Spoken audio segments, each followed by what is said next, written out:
So this video to show you how to manage the menu.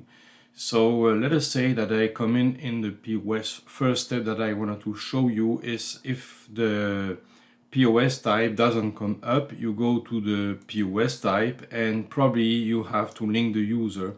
So if I look, for example, at rentals and I say linked user, I can see, no, it's not this one. Let us say the snow school, linked user. I have my name too there. Tablet kiosk, linked user. Oh, I need to look here. So when I say linked user, here I have my name, here also, but off sales I'm not there. So I cannot see the off sales. So I need to say add employee, and then I can say I wanted to see that employee by double click, and I will add another employee, and I can click on the second one, and oh, it's the same. So I click again, and now I see the two. So if I close, now I can see the off sale. So now if I wanted to go and manage this point of sale, I can double click, and then I arrive where you can have screens and buttons. So when I go to manage this, I can go to the other, and then I can go to the setup, and I will give my password. And then what I recommend is going to the POS option. No, it's not this one. It's this one. The first thing you should do is the ticket printing and the receipt printing, and usually we use the 5. That is the one that is the most used, but you can test all the graphics that are existing. You could say if you wanted to the sample, the print of the tips samples on the ticket or not, and you see here again, you will see the activity. So if you go to the list, you can see here what are your opening days currently for this activity, and then you can set also the ticket if you print a ticket, but currently you will not print a ticket because you use ski data. So you can say also if you want to print an invoice on save, printing the default, ask for the postal code when you make an invoice, activate the simplified login option. That is what we use, so that you have only to give the PIN. And you can also ask if you sell a second item from the same item. So that is the basic, but we need to go more now to the POS configuration, and let us say that we want to configure the bar.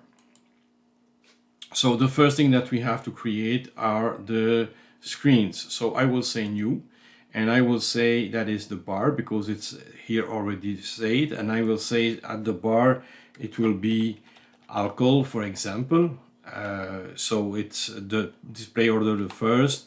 The screen type will be general. We will see later what is pop-up, and you can say how many rows and how many columns you want. And look, also you can give the color. So for example, this one will be that color, and then I will say save. So we have one screen. If I say new now, I could say liquor or beverage, cold beverage.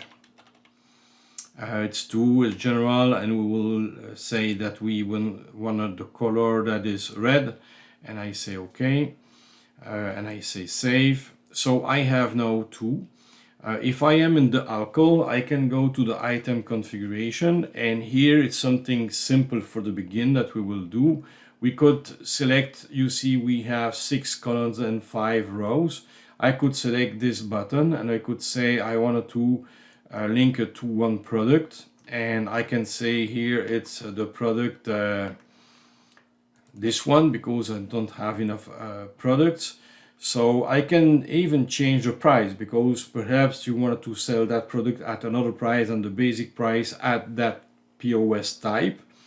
And the kitchen printer, if that product has been configured to be printed at the kitchen, you could say with which printer you want to use.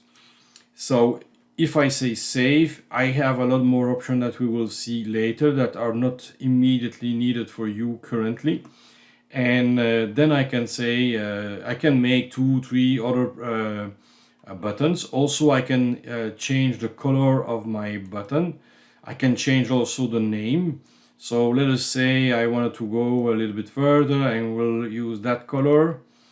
And so I will say now here save and then here save, and I will exit. So if I now leave the setup, you will already have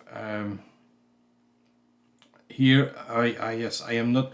Another thing here, I cannot change the POS type because I was in the other. So I can in the setup also add an option that could be very interesting. In the POS options, I could say to access other POS type, and then I could say which role can change the POS type. I will say everybody for this video. So it's done, and now I will start again my POS, and you will see that I will have another option now. So if I leave and I go back to my POS,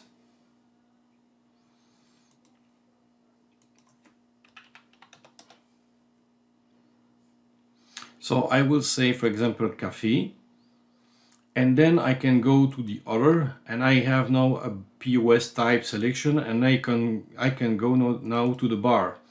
And in the bar, you can see that we have created two screens, and one with one button that is child ski only, but it should not be that. But that was a product that is existing currently. So that is to show you how to create the basic, the fundamental of creating a menu.